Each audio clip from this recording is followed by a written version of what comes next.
Hello and welcome to another edition of VU Sports Wired. Cutler Klein, Simon Gibbs, and Ryan Sheehy, first time on the show. Thank you so much to everyone for tuning in. We have a fantastic edition of VU Sports Wired for you, talking everything Commodore sports. We have a lot to get through.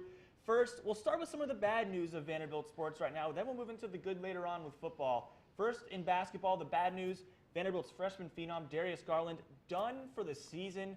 A meniscus injury in his left knee. He had surgery on it this week, and Vanderbilt now going to be without what looked like was going to be their best player this year, the first five-star since John Jenkins to commit to Vanderbilt.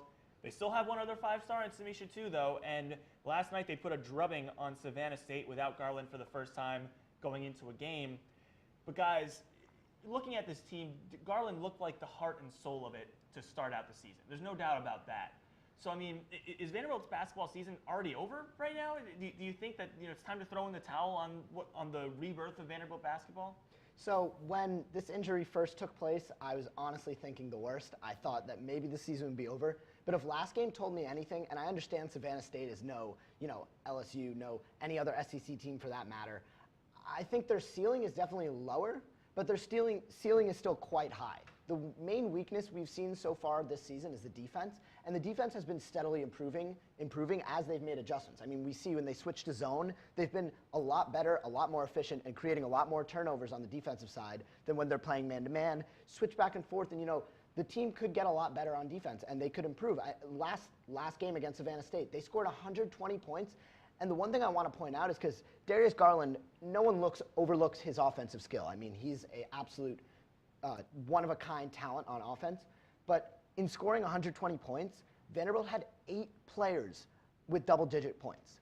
I mean, that's not something you see out of just any old team. Granted, a lot more players were getting more playing time in this game. That's still really impressive, and that's something that Commodores are going to need moving forward when they play teams with the defensive prowess to shut down, say, Simi Shatu or shut down Matt Ryan. Yeah, and I think we look at the Vanderbilt basketball team here, and yes, Darius was pretty much activated as the best player on the team at this point. He was dishing dimes across the board. Saw a couple of lob ups to save him throughout the first couple of games there, but it's important to know that there's still the rest of a team there. Obviously, you mentioned we still have Shimmy, we still have Ryan and Wenzel and Moyer and all these transfers, not to mention the freshman Aaron Nesmith. But what we saw in the Savannah State game was, as you pointed out, a very diversification of the offense. It was players scoring all over the board. I believe Vanderbilt shot 63% from the floor in that game, wow, which was, I guess, the best indicator that they were taking good shots. They were taking open shots or good looks, good drives to the hoop. And that resulted in a whole lot of points, as we saw when they're dropping 120, which was one of the highest in school history. So I think there's still a lot of hype around this team. I think this is still a team that can do a lot of good things offensively. And yes, that defensive development is what's going to be really key for dealing with SEC opponents. Yeah, I mean, that's very interesting because, I guess the best way to not have to rely on Darius Garland on offense is to not have Darius Garland in a certain way, because he can just run the floor so well. You saw how dominant he was when he stepped onto the court. But now they're going to have to find ways to do a lot of different things with the ball. And one of the ways I maybe see that is maybe going from an inside-out approach like they did a couple of years ago. Essentially turn this into a modified version of what the 2016 team was, or 2015 even, a better version of it, when you had guys like Damian Jones and Luke Cornett on the blocks that drew so much attention that they left the three-point shooters wide open, and then you get it out to Ryan, to Lee, to Toy, to Nesmith, because Nesmith can hit from there. Nesmith might be the unsung hero of this offense going forward, and I think that's going to almost force them to develop Simi Shatu more, because Shatu is still a 5-star. People forget about him. He is still a 5-star player. He was actually probably more highly touted nationally than Garland might have been coming into this. He was ranked higher in the rankings than Garland was when he committed to Vanderbilt. So he's going to have to continue to be a focal point, and they might have to go back to that kind of inside-out approach. I don't know if you guys see it that way too. No, I totally agree, and I also drew the comparison to the 2016 team in particular, because one thing we saw in the 2016 team is there were a lot of players who played for minutes, a lot of guys who could contribute to the team, but there weren't these 5-star guys. I mean, we've become accustomed to just relying on the talents of Shatu and relying on the talents of Garland, which makes us overlook the entire rest of the team. I mean, back then when you have Matthew Fisher-Davis, you have Riley LeChance, you have Luke Cornett, you have plenty of guys that can contribute to this team. And that team serves as a perfect reminder that you do not need to have a perfect record to make the tournament. All it takes is a few key wins, and in the SEC like it is today, I think this team could seriously sneak away with a couple wins to get us an at-large bid. Absolutely. And I mean, what we're kind of talking about here is building almost a much more blue-collar roster than, a blue-chip roster per se. I guess what we're looking at here is a team that's more focused on playing as a team than leaning on its biggest stars, which is what you're starting to see more and more in the one-and-done era of college basketball. So you've mentioned Aaron Nesmith. Yeah, he just hit a career high in points last night. I believe it was 20, 13 assists or 13 rebounds, something along those lines. There's players scoring all over the board, and when you're able to get scoring from so many places on the bench, then all of a sudden that puts a lot less pressure on the starters and a lot more pressure on opposing benches that may not be as deep in a similar blue chip kind of era. Yeah, and when I say, if this the season over already, it's tough to say that, they're not going to make the tournament, that they're going to be just as bad as they were last year. That would be a real worst case scenario for this team. But on the other hand, with the way Garland was playing, they could have really challenged the top teams in the SEC. Absolutely. But is the ceiling really that much lower? Because you still have a tournament team there that potentially in a really tough conference that can make a lot of noise. Maybe they're not going to be, the Elite Eight Final Four contenders that maybe they were the kind of dark horse for at one point with the way they were looking. But, by a lot of standards, it would still be a pretty successful season that this team can have. I mean, look, we are all saying that this team could seriously still make an impact in the SEC and even potentially in the tournament. I do think you have to acknowledge the drop-off there. And while their ceiling is still high, in my opinion, I do think it took a significant leap because these guys on the bench that we've been talking about have always been ready to contribute and will always be ready to contribute. They just now have to contribute. Mm-hmm. They now don't have Garland to pick up the slack. And, I mean, I do think that this team is capable, but the loss of Garland was huge for this team, not to mention the lack of depth at guard. I mean, we have depth in terms of who could go in, and who could score, and who could contribute. But if one more guard goes down with an injury, the team's in serious trouble. Mac Hunt season at that point for sure.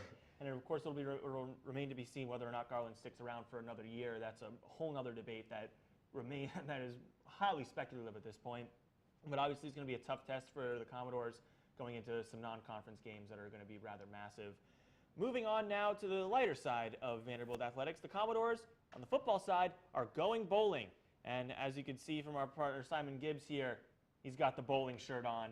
Vanderbilt's going to a bowl game with a big win over Tennessee, 38-13. Let's roll the highlights and show you how they won at the Dud.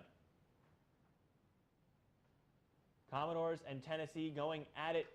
Winner goes to a bowl game. Both teams with 5 wins coming in, and Vanderbilt getting off to a really, really great start.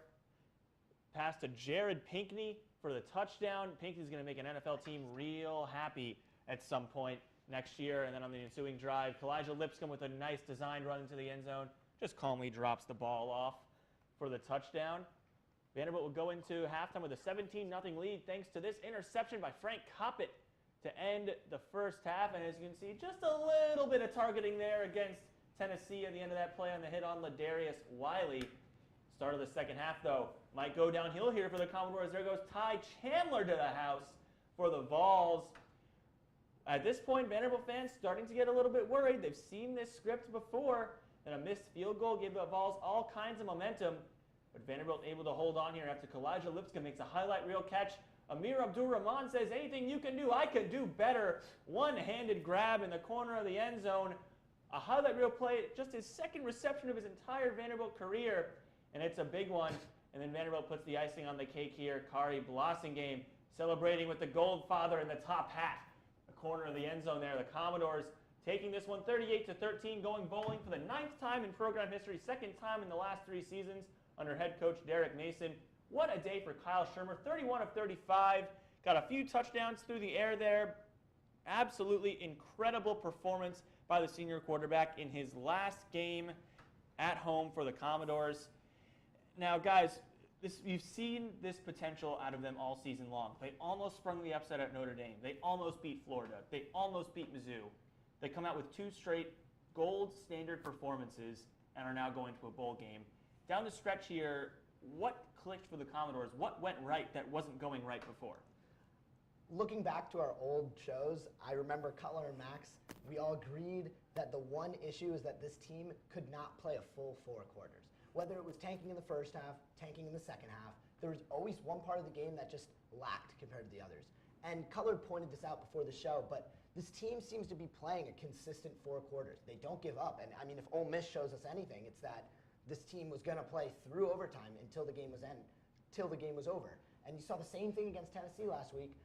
No slow start, got out to a 17-0 lead at halftime, which is exactly what you need to be doing in these sorts of games that are so crucial to the team's success moving forward. I mean, now after a Tennessee win, which I don't think there's anything much nicer than a Tennessee win and a bowl berth. Yeah. But now that we have both of those under our belt, the Commodores have to continue to play a full 4 quarters to expect a competition in any bowl game.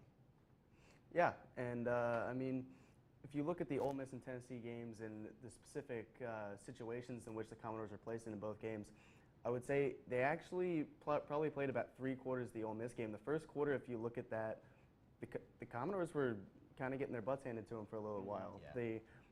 The Rebels had driven down on them for, I think, the first 2 drives, gotten into the red zone.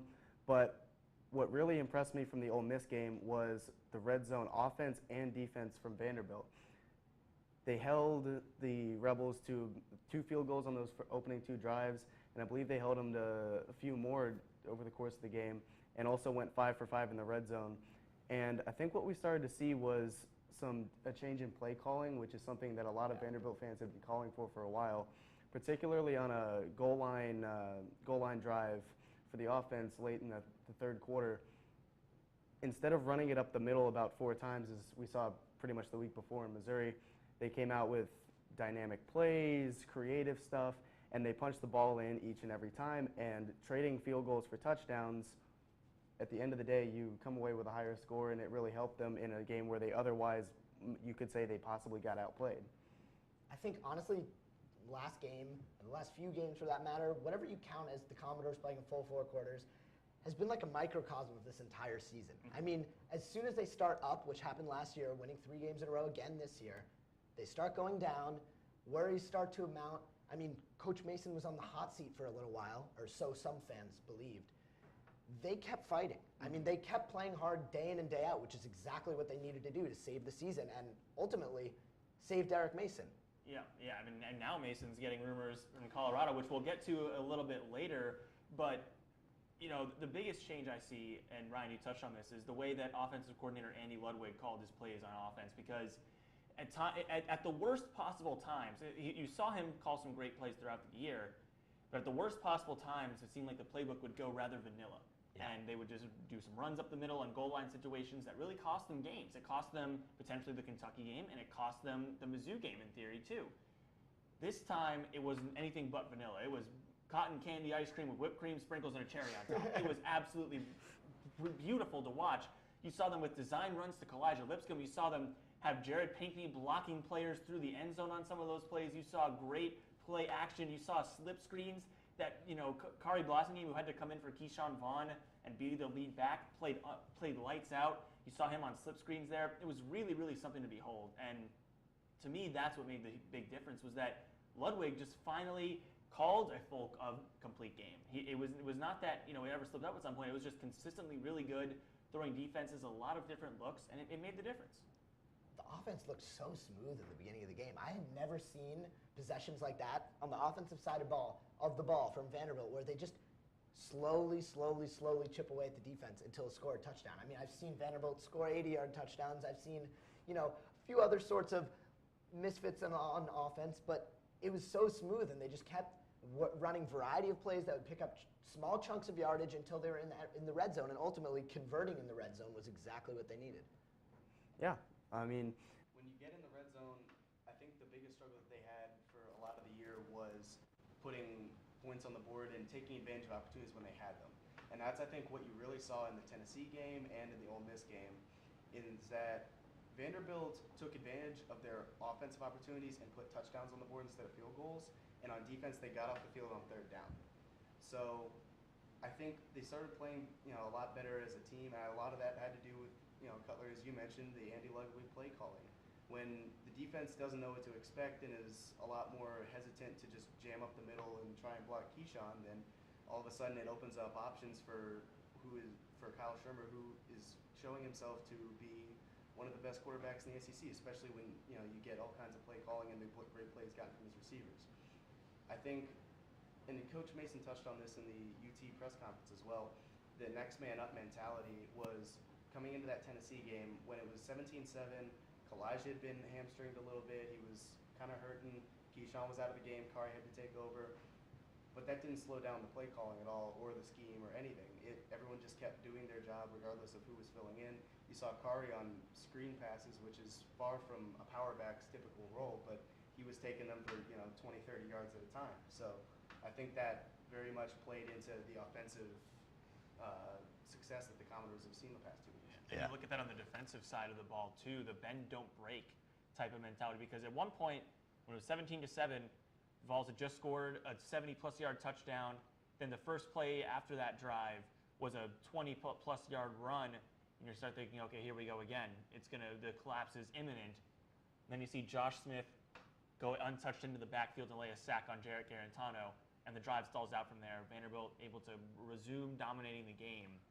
And, past Vanderbilt teams, even a Vanderbilt team earlier this season, might have let the game slip away at that point. It might have all unraveled. That's what happened against Tennessee State, and luckily they were able to escape with a win in that one. So that defensive mentality has to play into that as well, because they kind of had their strongest game of the year in this last one. I think another thing that's important to look at moving forward into this bowl game is that Vanderbilt looks a lot more comfortable against a lower tier team like Tennessee. Tennessee, no disrespect, is not very good this year, and that's no surprise to anyone. But when they go into games against a highly touted opponent, say a Notre Dame, say a Kentucky, even when the games get off to a good start, Vanderbilt looks out of their place. I mean, they look nervous. They look like they're jittery. I mean, the same play calling over and over again, sticking to only what they're comfortable with. That's not going to be great in the next game. I mean, they're going to play an opponent likely that they have not seen in a very long time. I mean, there are rumors swirling of Pitt, Wisconsin, many other schools. These aren't going to be teams where you can just stick to your comfort zone. You can't let a Wisconsin of sorts study the film and know exactly what you're going to come out with on offense. They have to be able to reach this comfort level that they've reached against teams like Arkansas, Ole Miss, Tennessee, in a game against a completely different opponent. You have to take the risks you're comfortable taking. You have to run new plays, make sure the offense is clicking in newer ways. Yeah, absolutely. And I think that's again going to fall on a lot of, is Vanderbilt going to revert to the old doors that everyone knows and perhaps doesn't love so much, or are we going to see this creative play calling from Ludwig continue, or are we going to see the defense continue to have that mentality? Yeah. I think the defense is actually a point that needs a bit more discussion for these past 2 games, in that both games you see the Commodores offense put up 36 and 38 points, almost dropping 40 burgers on SEC defenses. But the defense may not have been perfect, especially in the Ole Miss game, but it made plays when it needed to. You mentioned the huge sack on Garantano in that drive in the second half against UT. The interception at the end of the first half, a couple other key sacks that killed drives. The Ole Miss game, I think part of the reason Vanderbilt wins that is because if you look, we were out-rushed, out-passed pretty much in almost every offensive facet, but we won the turnover battle, and you saw the defensive stand at the very end in overtime with Jawan and Tennyson making plays on throws to the end zone. So if that defense continues to step up and make plays in the big moments when needed, I think this offense can continue to get it done, even against teams with which they might not be familiar. Cutler, I know you would love to vent on this, but how about Kyle Shermer against Tennessee? Oh my gosh, he owns Tennessee. He has owned them for the last 3 years. He finally he's gotten it together, and in the last couple of weeks, he looks like, those 2 games could just be his NFL draft highlight reel. He will be drafted at some point in this draft, no matter what. And I think he's going to be a stellar quarterback in some capacity in the NFL, whether that's a starter, second string, something like that. He will have an NFL career. So I'm looking forward to seeing that, looking forward to where Vanderbilt's going to get placed in their bowl game. We'll find out this Sunday. And quickly before we wrap up here, we have to address some rumors going around, and Derek Mason in certain reports has been linked to the vacant Colorado Buffs football head coaching job. And in a text message to the Tennessean, or in a statement to the Tennessean, he didn't quite deny it. He basically said the response you expect from him. He said it would be unfair to the student athletes to be talking about this right now with a bowl game coming up, basically. Used more Mason-like language with a let's ride and anchor down in there. But that's not a denial, but you see that across college football where coaches at this time of year don't want to deny rumors, but also don't want to basically unequivocally say that they're staying or leaving. And I wonder if you have any concern about these rumors or are thinking anything about them as the season wraps up, because Vanderbilt has been in this situation before with James Franklin in his last year. Basically, reports coming out mid-bowl game that year that he was going to be leaving. Do you have any of those concerns this time around? Rumors like this, it's college football. You can't necessarily discount them. You can't necessarily say they're false, especially with the comment that Coach Mason gave in response. But we saw within a matter of days Mason go from fans, many of which were on board with firing him, to saying he is the coach we need. I mean, it took a matter of days, a matter of one win for that all to change. That's just the nature of college football, and I'm sure that he was looking at other options at some point in this season in the event that things didn't go so well towards the end. But I do think that Coach Mason is happy at Vanderbilt. I think he loves his players, and while the administration may not give him the tools he always needs, they give him enough clearly to go 6-6, make a bowl game, and exceed expectations for a Vanderbilt football team. I think when you look at whether Mason's going to stay or go, obviously it depends on whether he's offered the position to begin with, but assuming he is, how much money do we really think that Colorado is willing to throw at a coach like Mason who's had no winning seasons at Vanderbilt? Like, is he really going to be that high value a target as, say, Jimbo Fisher was last year, coming from years of winning at Florida State? I don't know if he's really going to be the prime target that everyone's thinking he will be, especially for a Colorado team that was doing quite well this year before they kind of hit a rough sketch, and then they ended up firing their coach because of it. In addition to Mason's personal, interest in staying or going, you've got to think he's built a team here for 5 years. If he goes to Colorado, he's going to have to rebuild the entire team in his own image, and that's part of what head coaching is in college. Is not only are you in charge of running the team, you're also in charge of recruiting. You basically play the role of coach and general manager. So if he goes there, he's basically hitting the reset button. And with the success that the team has seen in 2016, bit of a drop off in 2017, but now they seem to be back on the upswing of where they were headed 2 years ago. Is he really going to want to just lay off that? Or is he going to be content to just ride out Shermer's final season and not want to start over again with a new quarterback maybe? Yeah, I wanted to add on to that one point about Coach Mason's brand. He's done an incredibly good job of making a brand here at Vanderbilt. I mean, his vernacular is basically printed all over the football stadium. The city, the degree, the SEC. Who else is coming up with that? RTI, relentless, tough, and intelligent. Yeah. That's his shtick. Those things will be there until well after he's gone, I'm sure. But I think those are all benchmarks that he's seen that he's left on this program. I don't think he wants to leave the program and leave his benchmarks there with it. I think he sees it as a sign of, building up from where it once was when he picked up this football team, which was not a great spot. Yeah, I mean, the other aspect of this is that even the fact that it's even rumored means, there's a little bit of leverage there for him and say, this job looks pretty lucrative to me. Maybe I'll go there, but some stadium improvements, some facility stuff might go a long way to keeping me around here. Mason isn't that type of guy to resort to those tactics, but he might. It's obviously on the table for him. And, someone was talking about whether or not this will be a lateral move or kind of a jump up for Mason in terms of the coaching ladder. It remains to be seen. I think it is kind of a jump up because Colorado is at a school that is very much an athletics institution. You won't have the same institutional barriers that he was at Vanderbilt. That beyond just the administrative stuff, just the natural institutional barriers with a high-level academic institution like Vanderbilt. But then again, I think Mason is the perfect coach for a place like this. And I agree. It's just tough to see him kind of dropping all of this kind of at its peak and leaving. You could see the writing on the wall with Franklin that he was really a social climber and really wanted to go and was using it as a springboard to go to that bigger job by the end there. But Mason, I don't quite see it that way. I agree. And I also think one thing that is equally as important to note, with Derek Mason, this doesn't seem, at least to me, like a jump up. I think, if anything, it's a step down. I mean, you're at a school like Vanderbilt where you don't have the resources, you may not have the backing, you may not have, as you mentioned, the academic barriers even. It makes recruiting tough. But week in and week out, you're playing opponents where the slightest bit of a competition, not to mention a win, goes across the nation. Everyone hears about it, and your name is at the front and center. Like, I do think if Coach Mason were to stay here for a few more years, who knows? Maybe eventually they will pull off that one unbelievable upset that everyone talks about for the next few years, and Coach Mason's name is written right there. You don't really get the same opportunities in really any conference but the SEC nowadays, and I think Coach Mason really wants to get this program to that point where he can say that they've competed with the top dogs in the SEC. I think you're absolutely right. I mean, the SEC is pretty much renowned as the best college football conference. Sorry, Big Ten lovers. But it is. It's the most popular here. They like to say it's just bigger in the SEC, or it just means more, and it really does. Like, you look at Mason and his resume and what he's done here. He kind of does have one of those wins already in that road win against Georgia a few years ago. That was huge. That sparked the program. That drove them to what would eventually be a bowl season.